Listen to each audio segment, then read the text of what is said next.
my name is Miguel Neves, and I am the editor-in-chief of EventMB, and I'd like to welcome you to this episode of the Event Manager podcast. We are joined by Elliot Ferguson, the president and CEO of Destination DC, and we're talking about why diversity in the event industry really matters. We talk about the evolving role of destination marketing organizations. We talk about how planners are now assessing destination in terms of sustainability, as well as diversity and inclusion. We talk about the state of diversity, equity, and inclusion, DI, in the event industry. We talk about how we can help make the event industry a more diverse and inclusive place. And we also talk about the best ways to inspire young professionals to be part of this amazing industry.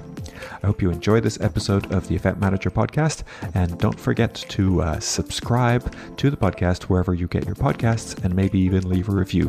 Thank you very much.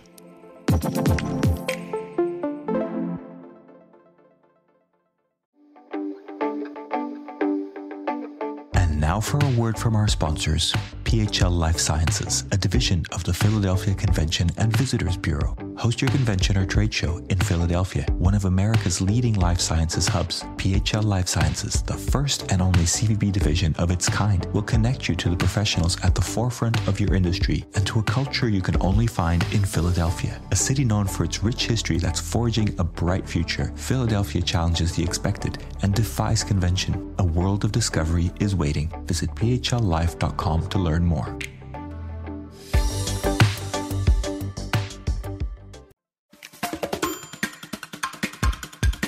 So hello, everyone. Welcome to this episode of the Event Manager podcast. I am joined by Elliot Ferguson, the president and CEO of Destination DC. Elliot, thank you so much for joining us today. It's a pleasure to have you on the podcast. Miguel, thanks for having me. For those of anybody out there who doesn't know who you are, could you give us a little intro about your role and maybe kind of how you got there in a succinct way? Sure. I'll spend the next 60 minutes talking about myself.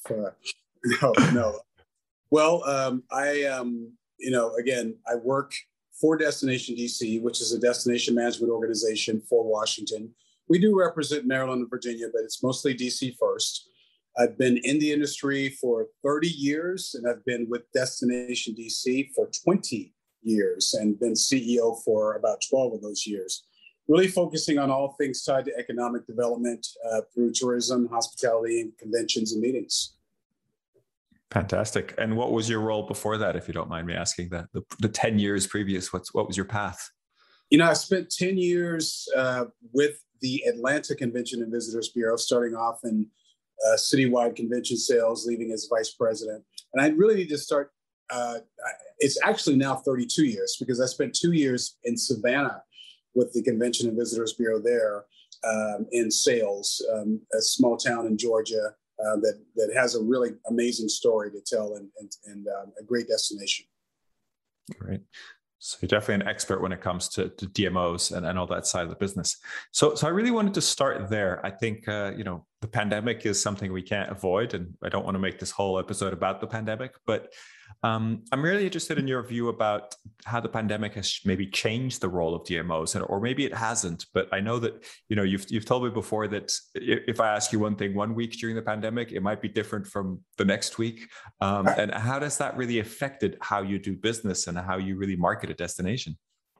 Well, what I said before still stays the same in terms of the changing dynamics of our world and of course, the pandemic and how it affects our ability to do our jobs. I think the reality is, as the thing that there's nothing good about the pandemic. Let me start off by saying that. However, as we look at destinations globally, now more than ever, cities, states recognize the importance of destination management organizations representing their destinations in a variety of ways. And I think that no matter how great a DMO is, there's always going to be someone within that city that says, hey, we don't want visitors, or why do we need to promote ourselves because our destinations are great and people just automatically want to come here. So I think the level of understanding as to the role of a DMO has changed. I think as we look at doing our jobs, it's become equally as much to share information about how we're going to keep people safe. You know, what's the protocol in terms of individuals coming for leisure travel, for business travel, since we're still dealing with variants that continue to still come and affect the way in which we do business. We're saying to our stakeholders, absolutely tell anyone that's interested in your hotel how great your suite is, but equally as much, make sure they have a better understanding of the protocol tied to safety from your staff, and of course the cleaning standards for those rooms, which is really going to resonate now probably more than pre the pandemic. Mm-hmm. Do you find that it's falling more on DMOs like yourself to kind of navigate the sort of deal-breaking sales conversations, whereas it might have previously been more around venues or the discussions around particular properties? Yeah, I think that are you more gatekeeping it, I guess, is the question? I would say that we, in our minds, we've always been in that role. I mean, we're selling the destination, not necessarily a particular hotel, and that still remains the case. When DC was closed during the spring, there were a lot of questions that were that were positioned to us in terms of why is DC still closed when other parts of the U.S. were opening. And, so that's always been somewhat the case. I think, again, now, not only is the city using us to a certain extent to disseminate information about DC, safety protocol, et cetera, but the expectation from visitors, from groups that are coming to the city is that, let's reach out to the DMO, let's go to their website and find out what's the latest. And it's our responsibility to share with them what that protocol is or what those standards are before they physically come to the city. How do you navigate those conversations as a DMO? I mean, I assume that there are people who are fixed on on some events in DC, events that rely on DC's intellectual capital. Meanwhile, they're frustrated by the fact that you might have stricter regulations than in other areas. Do you just try to defer that business down the line, or how does that work? Being brutally honest really helps. I mean, the reality is right now, the criteria for coming into DC, meeting in DC is similar to a lot of the places everywhere nationwide in the US, as well as in other global destinations. Wear a mask. There is a mask mandate. The criteria for vaccinations, that continues to change, whereas, now there are certain restaurants in DC that require proof of vaccination. We all know that cities like New York and San Francisco require vaccination or proof of vaccination as you're vacillating through the city for retail and other components of being in that destination. And that's probably going to resonate as cities like Washington and really global cities continue to focus on not only the current variant that's out there, but others, as well as the fact that we're still focusing on people taking the vaccination, getting vaccinated. So that's the other thing we're doing more of. We're if you go to washington.org, you'll see information about where you can get vaccinated in DC, or a link to show you where you can get vaccinated by putting in your zip code as to wherever you are in the United States, because we want to make sure that people are taking that seriously, and we want to do the best we possibly can. That's fascinating. Wanted to touch on a little bit the planner side. Are you seeing a different sort of profile for planners now? I was speaking with Greg Oates, I think you know well as well, recently, he's saying that planners are now really asking for things like sustainability and DEI. Are you seeing that? Is there a difference in the people that are coming to you? Yeah, absolutely. I think sustainability has been a topic for at least the last 5 years. I think, people have asked, it depends on the group. Different people would ask questions about DEI, especially those that represent a more diverse portion of the population. But now, I think, especially since last year in America and globally, that has become a priority. Are you making diversity, equity, and inclusion a priority? Are you also focusing on the needs of those with handicaps and or that are physically challenged? So that has been something that we focused on as an organization. But even with what's happened as of recent months, we've even elevated what we've done in the past, simply because we want to talk about the successes in which we've had as an organization, as we look at promoting our destination and our members. So it has become something that is a deal breaker in some cases, especially with meeting planners. So you're actually seeing people make decisions based on these kind of things rather than, I guess, price or kind of more logistics-based things? Yeah, the boards of directors for any organization, and usually the nonprofits that report to a board of directors, they're more sensitive to issues that impact their members. Be it I remember years and years ago in Arizona when they were the last state to pass the Dr. Martin Luther King Jr. holiday. There were folks that responded in kind and said we weren't going to Arizona. So as groups are looking at destinations, by all means, cost remain a big concern of theirs, but also what are the other dynamics of that community that are linked to their membership, and or as we're asking organizations or challenging organizations to explore how diverse they are, they're now in turn asking the same questions of destinations, and rightfully so. Interesting. And what about in the event industry or in the wider hospitality industry? I know you're one of the few professionals, Black professionals in kind of leadership roles, and also you're the chairman of the board for Tourism Diversity Matters, I believe. Have you seen things change, and is it improving? Can you see some tangible improvements in that sense? Miguel, I think the key thing is that people are being more mindful of what they know and equally as much what they don't know. Sadly, what they don't know outweighs what they know.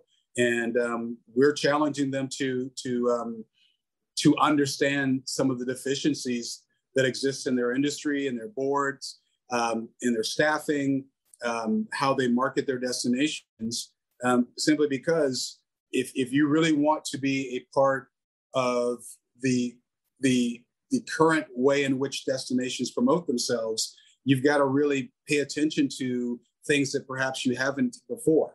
And I think the key thing with this conversation, Tourism Diversity Matters, Black Lives Matter, is to recognize the fact that this is not just something that the Black community in Washington, D.C. or the United States is focusing on.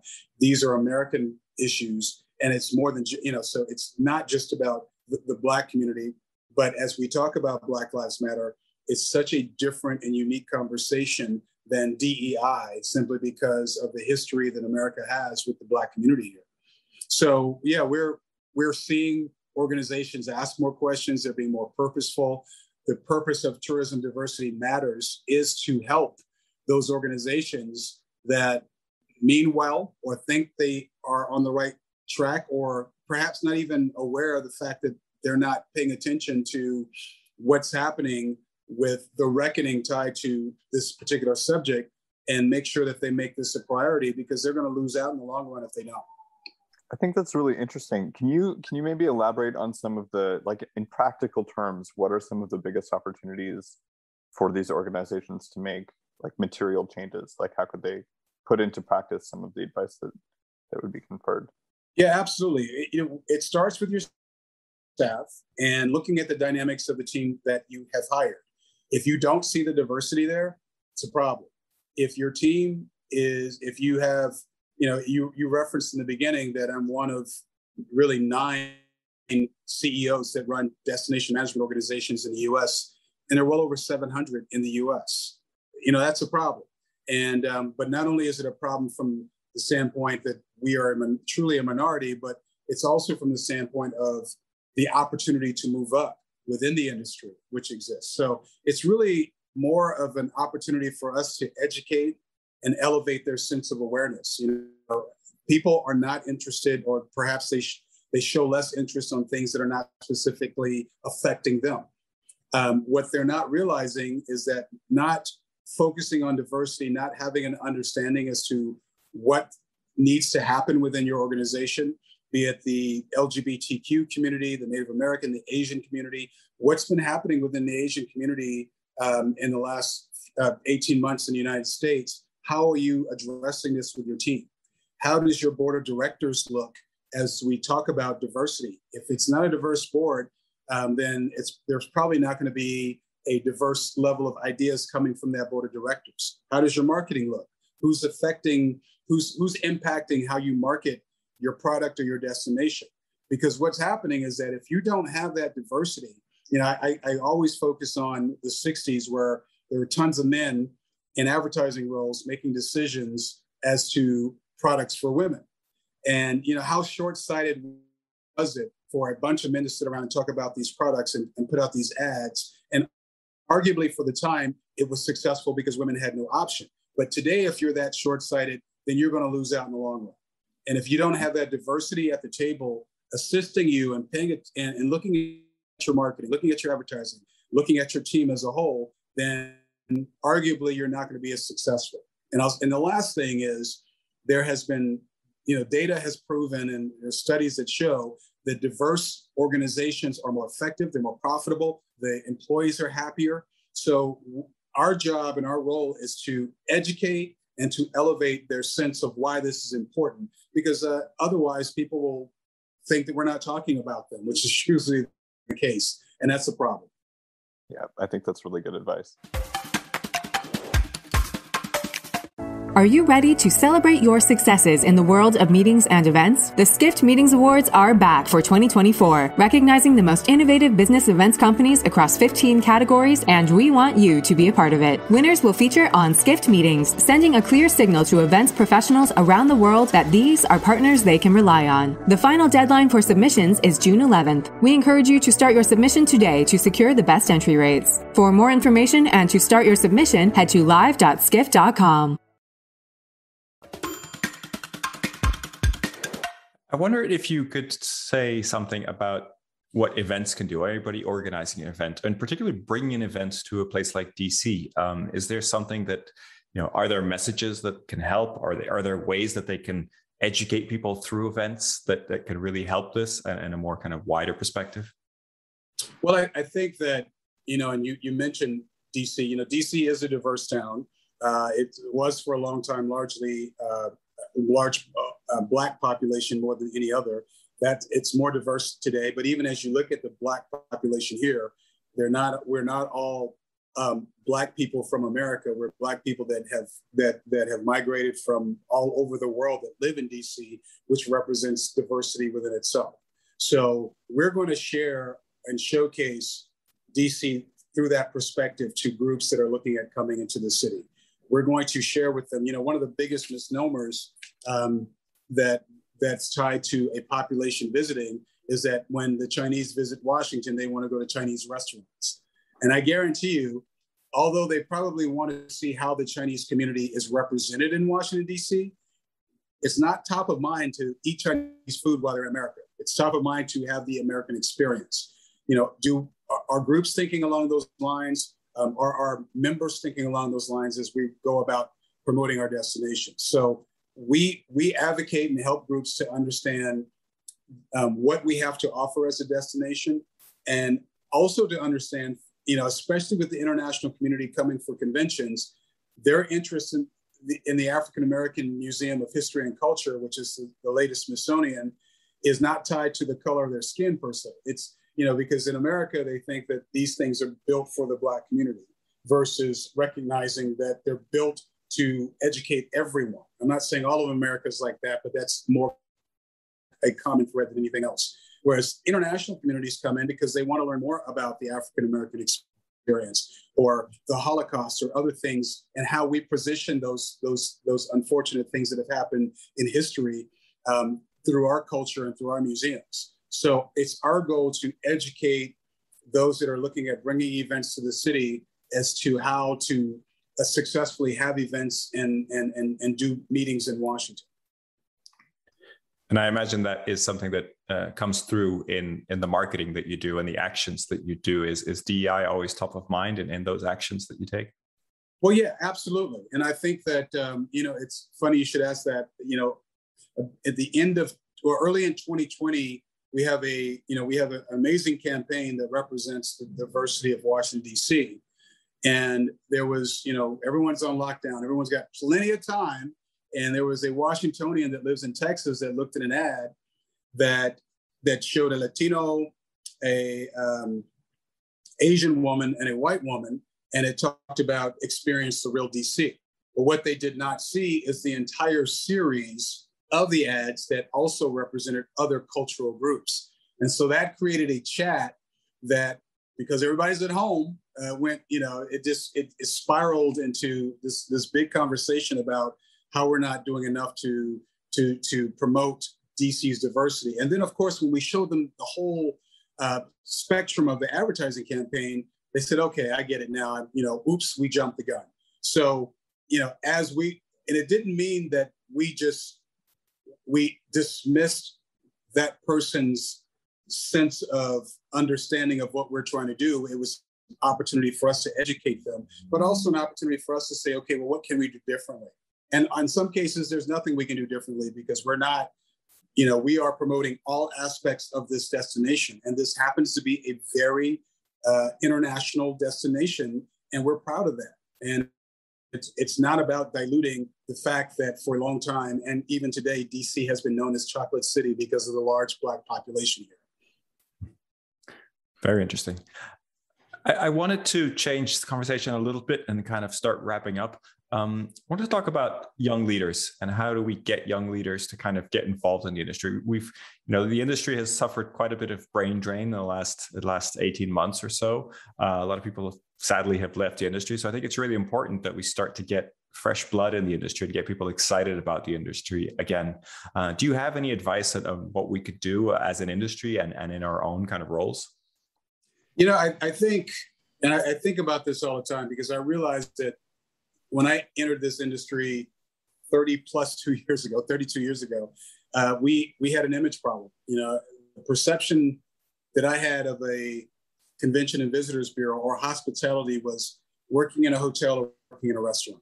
And although there's nothing wrong with either of them, I didn't want to do either. But even beyond that, I didn't want to be a bellman. I didn't want to be a server in a restaurant. And those are admirable jobs, but that's the perception of the industry. So it starts with us really focusing on how diverse the opportunities are in hospitality. On the outside looking in, no one really knows what the DMO does. And I know that. And even within hospitality, there are certain, when I talk to schools of hospitality, it's not on the radar of 90+% of those that are in those classes. So it's really tied to getting folks, the younger generation, to understand how diverse the industry is. It's also tied to getting them to understand that there is a lot of diversity within the industry. Unfortunately, if you're looking at a pyramid, it's at the lower level, and there are opportunities to elevate that and to move the needle in a positive direction. Because what normally happens is that those that started off in the industry are not in the industry 5 years later because they didn't see the opportunities. So we've got to focus on that as well. Get them to understand and make sure that companies understand what we were just talking about, the importance of having a diverse team, and making sure that folks see opportunities to remain engaged and involved within the hospitality industry. And I think those are steps that are important to take so that folks will understand that you can be an interior designer, an architect, a landscape architect. There's so many different careers that are tied specifically to hospitality, and we just have to work on making sure that the younger leaders understand how dynamic this industry is as a whole. Really interesting. It does sound like the industry has a bit of an image problem, and we need to kind of explain what it is and the possibilities that there are within the industry. And then hopefully we can have a more diverse, but also a more inspired workforce and young leaders coming in. Absolutely. I wonder if if I were to ask my family, I always joke, if I ask my mom today, ask my mom what I do. She'll say he does something in tourism and, years and years later. But, there's always, everyone wants your kid to be a doctor or a lawyer. They can define what those roles are, but hospitality is a little bit more ambiguous. And so we joke about it, but we also recognize that it's a problem. Yeah, I think it's certainly true. When parents always want their kids to have archetypal jobs. Yep. My dad always tells his friends similarly that I do something on computers. So it's very much that kind of scenario, I think, for a lot of different industries that don't have an immediate point to kind of reference. Yep. I wonder if a good way to kind of combat that would be to target diversity within sourcing apparatuses, and in doing so, kind of communicate the value of the job and the scope of the job and the different tiers within a job within hospitality. So, for example, by posting ads that are quite descriptive for jobs in job boards and historically Black colleges or something like that, to kind of put it in front of people. It's sort of a fundamental marketing principle. You find the audience where they are already, and then you put the information where they are. That is Dylan, a very good point. And there have been levels of success in doing that, but it also has to be tied to making sure that women see women in higher positions, and Asians see Asians in higher positions within the industry, because that really helps them to understand, and it opens their perspective, it expands their perspective as to the opportunities in particular fields. So by all means, you have to be at these universities, but if I'm at the university and I say, hey, there are some great opportunities within hospitality, and there's not someone there to expand upon it and expound upon what those opportunities are and share their experiences, it's not going to be enough. Because again, the perception is, I don't want to work in a hotel that's open 365 days a year, 24 hours a day. That's not for me, because they're not thinking along the lines of other positions within that hotel that are not even on their radar. So anything and everything, but really focusing on the industry through a different lens is probably equally as helpful. I think that makes sense. It sounds like you want to shift the narrative from a sort of exploitation narrative to an opportunity narrative. And you need leaders, you need people to show the possibilities that look like the people that are looking for those jobs. And I think that's super important.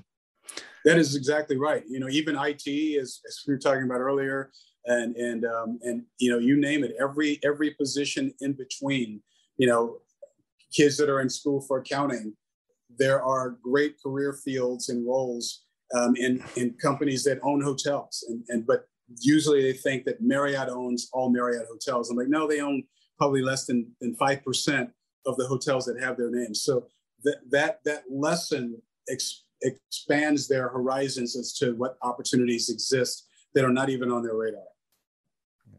Interesting. Well, Elliot, thank you so much for joining us today. It's been really nice to talk to you and really inspiring. I think your advice is always welcome. I wanted to end with the question we ask all our guests, which is, can you recommend someone that we should have on the Event Manager podcast who could maybe expand on this topic or any other topic that you think would be important for the audience? You know what? There's a gentleman that represents the city of Lexington, Kentucky. His name is Gathan Borden. He's a marketing guy, but he represents a DMO, and I would encourage you all to reach out to him. The spelling of his name is Gathan Borden, Borden. Okay. Great recommendation. Yep. No, I think it'll be great to reach out, and we're trying to connect all the podcast guests so that we can have a bit of a circle of influence and kind of connecting in that way. I think it's time to wrap up. Thank you so much for joining us, Elliot. Thank you, everybody who's listening. On behalf of EventMB, this has been the Event Manager podcast. Always a pleasure. Thank you for listening to this edition of the Event Manager podcast. Please subscribe and rate the podcast wherever you get your podcasts. For the latest news and the best articles on technology and innovation in the event industry, head over to eventmb.com.